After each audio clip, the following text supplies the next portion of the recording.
नमस्कार दोस्तों, मैं विनय दुबे मुंबई से। मुसलमानों के कंधे पर बंदूक रखकर हमेशा से हिंदुओं और सनातनियों का शिकार करने वाली भारत की एकमात्र पार्टी है भारतीय जनता पार्टी। अगर आप एक सनातनी हैं या हिंदू हैं तो कृपया मैं निवेदन करूंगा ये वीडियो खड़े होकर ना देखें। आपको चक्कर आ सकता है, आपके पैरों की ज़मीन खिसक सकती है और वीडियो के अंत में आते आते मैं दावे के साथ कह सकता हूं कि आपको ये महसूस होने लगेगा कि आप भारत ही नहीं विश्व के सबसे बेवकूफ़ इंसान हैं जो ऐसी पार्टी पर विश्वास करके अपने शरीर के खून का एक एक कतरा इस पार्टी को समर्पित कर दिए हैं। और ये वही पार्टी है जो आपके खून के एक एक कतरे को इस्तेमाल कर उसे बेच के करोड़ों रुपए का व्यवसाय करती है और उसके बाद में भी सत्ता का जो लोभ है, आपके जो सत्ता का जो भरपूर इस्तेमाल है वो अपने ऐशो आराम के लिए करती है। लेकिन इस सब के अंत में आपके हाथ में आता है केवल बाबा जी का ठुल्लू। ये बातें मैं क्यों कह रहा हूँ अगले कुछ मिनटों में आपको समझ में आने लगेगा। एक लड़की जो भगवा कलर की चड्डी पहनकर, खास तौर पर बिकनी शब्द का इस्तेमाल करना चाहूँगा, बिकनी पहनकर एक हीरो के साथ में एक गाने को शूट करती है। बेशरम रंग का ये गाना नाम का ये गाना, जिसमें एक मुसलमान एक्टर शाहरुख खान उस लड़की की चड्डी खींचता है, जिसको देखने के बाद बहुत सारे हमारे देश के नागरिकों की भावनाएं आहत हो जाती हैं। भले ही वो नारंगी कलर या भगवा कलर का बिकनी शाहरुख खान ने खींचा हो, लेकिन उससे ज़्यादा जो हमारे देश में जो नारंगी साबुन इस्तेमाल होते हैं जिससे लोग अपने टट्टे धोते हैं, उसमें इनकी भावनाएं आहत नहीं होती। लेकिन एक पिक्चर जिसको कि खुद भारत सरकार ने सत्यापित किया है, उसको देखने के बाद हमारे लोगों की भावनाएं आहत होने लगी हैं। ये सबसे बड़ा मजाक इस समय हमारे देश के सनातनी और हिंदू भाइयों से किया जा रहा है और ख़ास तौर पर भारतीय जनता पार्टी जैसे जो विश्व की सबसे बड़ी राजनीतिक दल है, वो हमारे देश के लोगों को कैसे बेवकूफ़ बना रही है, उसका एक खुलासा इस वीडियो में मैं आपसे करने जा रहा हूँ। मान लीजिए आप कोई फिल्म स्टार हैं या कोई प्रोड्यूसर हैं जो पिक्चर बनाते हैं, तो पूरी मेहनत के साथ आप कलाकारों को पूरा पैसा देने के बाद अपनी पूरी पिक्चर की शूटिंग करते हैं। उस पिक्चर को एक अच्छी सी एडिटिंग करने के बाद उसकी एक कॉपी भारत सरकार के अंतर्गत आने वाली एक विभाग जिससे आप सेंसर बोर्ड है उसे आप देते हैं। 12 सदस्यीय वाले सेंसर बोर्ड में जिसमें एक अलग से अध्यक्ष होता है, वो सारे 13 लोग बैठ के इत्मीनान से एक एक फ्रेम उस पिक्चर को देखते हैं। उसके बाद इस पिक्चर को सर्टिफाइड किया जाता है, जिस सर्टिफिकेशन को लेकर ये पिक्चर आगे थिएटरों में रिलीज़ होती है और आम जनता के सामने लाई जाती है। इस पूरी प्रक्रिया को करने के लिए 68 दिन का समय लगता है। ये कोई और नहीं, हमारे देश का जो सेंसर बोर्ड है, जिसे आप central board of film certification के नाम से जानते हैं, सेंसर बोर्ड का एक दूसरा नाम है जो भारत सरकार का उपक्रम है। ये सर्टिफाइड करने के बाद पिक्चर थिएटर में आती है। लेकिन थिएटर आने से पहले और सर्टिफिकेट मिलने से पहले इन तमाम जो 12 सदस्य और एक अध्यक्ष का ये काम होता है, जिम्मेदारी होती है कि उस पिक्चर के एक एक बोर्ड के एक एक सीन को वो बाकायदा अपनी आंखों से देखे और उसमें अगर कुछ काट छाट करनी है तो उसे काटने का आदेश करे। और ये पूरी काट छाट और फिर से रीशूट होने के बाद जो फाइनल कॉपी आती है, उसके बाद किसी पिक्चर को सर्टिफिकेट दिया जाता है। आपको बताते हुए मुझे बहुत आश्चर्य हो रहा है कि इस जो सर्टिफिकेशन की प्रक्रिया है, ये पूरी तरह से भारतीय जनता पार्टी के कंट्रोल में है। अगर पठान पिक्चर को सर्टिफाइड किया गया तो कहीं ना कहीं इसमें भारतीय जनता पार्टी ने उस पिक्चर के हर एक फ्रेम को देखा है, जांचा है, परखा है और उसको सही पाने के बाद ही इसको सर्टिफाइड किया है। और इस सर्टिफाइड करने वाला इंसान कोई आमली मामली आदमी नहीं है, नरेंद्र मोदी के दिल में बसने वाला इंसान है। ये बात मैं क्यों कह रहा हूँ आपको अगले 2 मिनटों में समझाने की कोशिश करता हूँ। इस समय जो सेंसर बोर्ड के अध्यक्ष हैं वो हैं प्रसून जोशी। नाम तो नहीं सुना होगा आपने, लेकिन मैं इनके काम से अगर आपको याद दिलाना चाहूँगा तो आपको याद आने लगेगा। प्रसून जोशी कोई मामूली हस्ती नहीं है। नरेंद्र मोदी के सबसे विश्वसनीय टीम में से अगर नवरत्नों की बात करूँ तो नरेंद्र मोदी के नवरत्नों में से एक आते हैं प्रसून जोशी। एक बहुत ही विख्यात लेखक रहे हैं, इसके साथ में बहुत सारी पिक्चरों में इन्होंने काम किया है, जिसकी वजह से इनको बार बार अवार्ड्स मिलते रहे हैं। मैं उनके कुछ काम को अगर आपको गिनाऊंगा तो आपको याद आने लगेगा कि हाँ, प्रसून जोशी नाम का व्यक्ति कोई है। इनकी जो सबसे बेहतरीन जो अवार्ड इनको मिला वो फिल्म फेयर बेस्ट लिरिक्स का अवार्ड मिला, जो कि 2007, 2008, 2014 में मिला। आपको भाग मिल्खा भाग की जो लिरिक्स हैं जो गाने के, वो प्रसून जोशी ने ही लिखे हैं। इसके अलावा नेशनल अवार्ड इनको मिला है तारे ज़मीन पर, जो मूवी आई थी 2007 के आमिर खान की। उस पिक्चर में जो तारे ज़मीन के जो गाने हैं उसको लिखने वाले प्रसून जोशी हैं। इस समय जो उनका जो पद है वो 12 अगस्त 2017 से सेंसर बोर्ड के वो अध्यक्ष के तौर पर काम कर रहे हैं।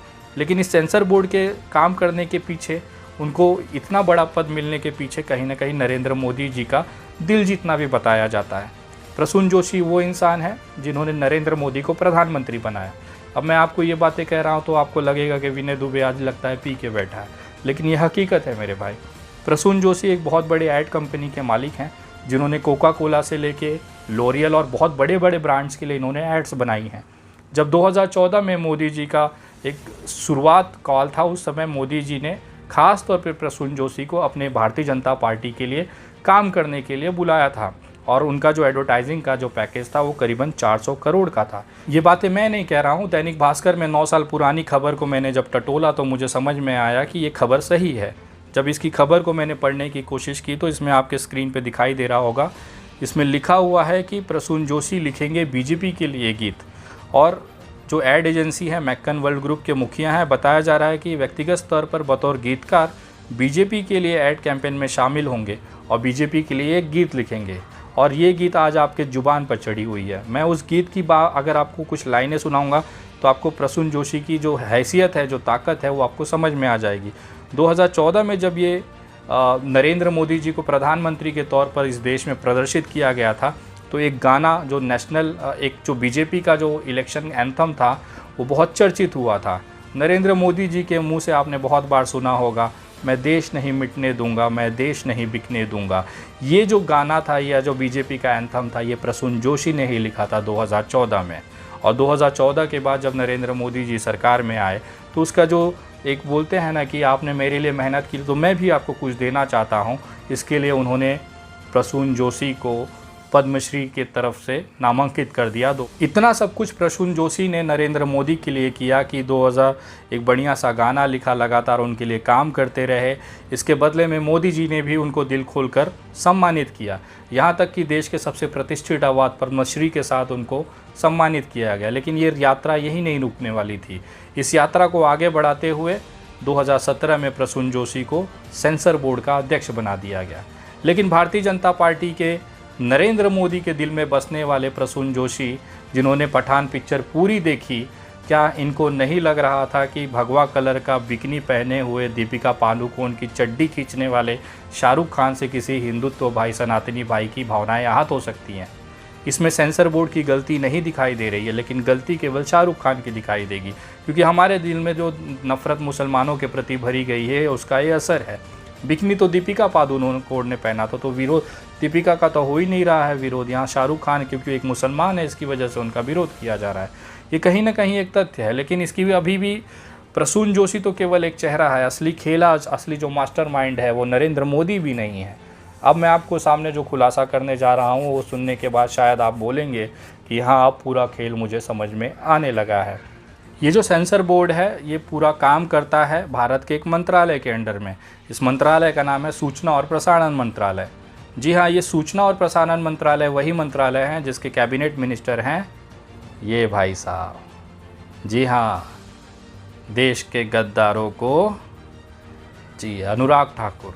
अनुराग ठाकुर वो इंसान है जिनके अंडर में सेंसर बोर्ड आती है। सोचिए, इतने कट्टर लोग, उसके बावजूद पठान जैसी पिक्चर को अगर सेंसर बोर्ड ने ग्रीन सिग्नल देते हुए थिएटर में प्रदर्शित करने की कोशिश की है, सर्टिफाइड किया है कि आप इसे प्रदर्शित कर सकते हैं और यूनिवर्सल सर्टिफाइड दिया है कि कोई भी इस पिक्चर को देख सकता है, तो मैं बताना चाहूँगा कि ये कहीं ना कहीं भारतीय जनता पार्टी जानबूझकर हिंदुओं की भावनाओं के साथ खेल रही है।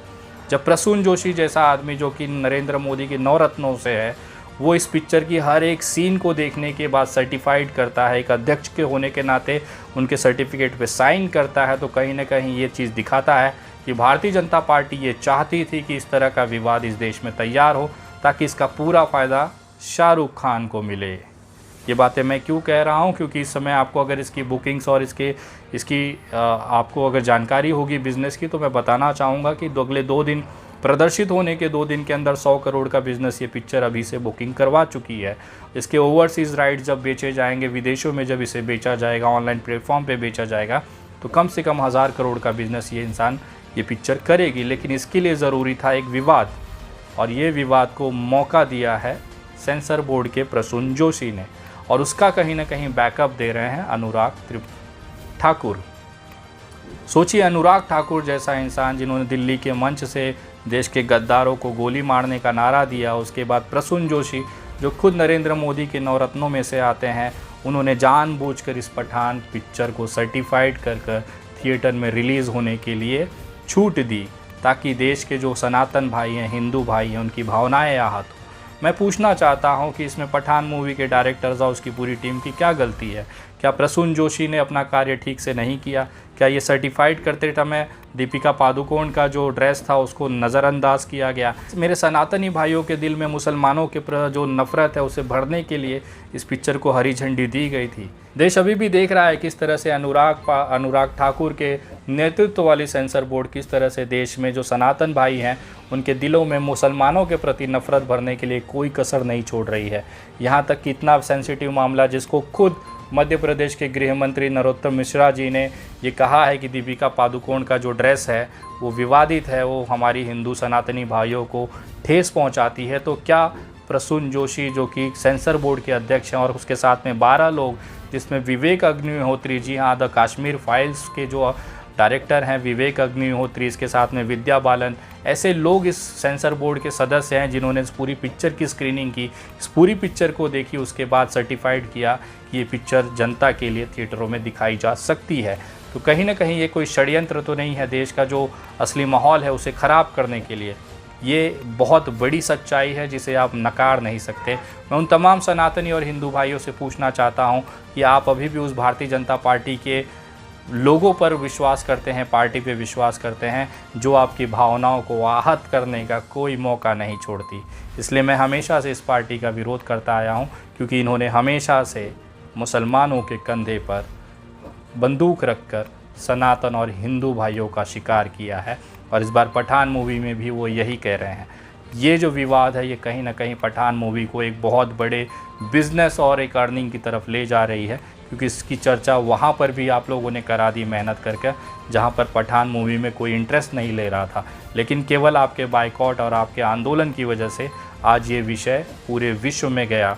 फीफा के अंदर शाहरुख खान को बुलाना और दीपिका पादुकोण से ट्रॉफ़ी का अनावरण करना ये कहीं ना कहीं दिखाता है कि अपने ब्रांडिंग और अपनी मूवी की प्रमोशन को किस लेवल पर ले गया गया है। 100 करोड़ लोगों ने फीफा का फाइनल मैच देखा जिसमें शाहरुख खान और दीपिका का इन्वॉल्वमेंट होना विश्व लेवल पर इस मूवी को प्रमोट कर चुका है। आप लोग अभी भी बाइकआउट कर रहे हैं लेकिन आपके पार्टी के ही लोग इस मूवी को फ़ायदा दिलाने के लिए कोई कसर नहीं छोड़ रहे हैं।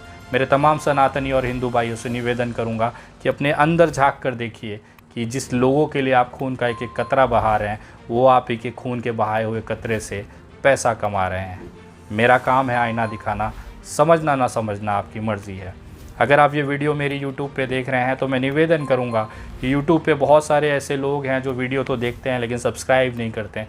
अगर आप ये मेरे चैनल द विनय दुबे पे वीडियो देख रहे हैं तो इसको आप सब्सक्राइब करें। अगर आप मेरे फेसबुक पेज द विनय दुबे पे इसे देख रहे हैं तो मेरे पेज को फॉलो करो क्योंकि ऐसी बहुत सारी रोचक जानकारियाँ हैं जो देश में आपसे छुपाई जाती है।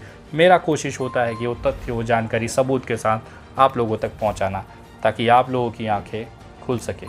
मैं अपना एक जिम्मेदार नागरिक होने के नाते अपना काम कर रहा हूँ, बाकी आपकी मर्ज़ी। अगर वीडियो अच्छी लगी हो तो इस पर आप कमेंट करें, वीडियो को शेयर करें और अगले वीडियो का इंतज़ार करें। तब तक जय हिंद, जय महाराष्ट्र।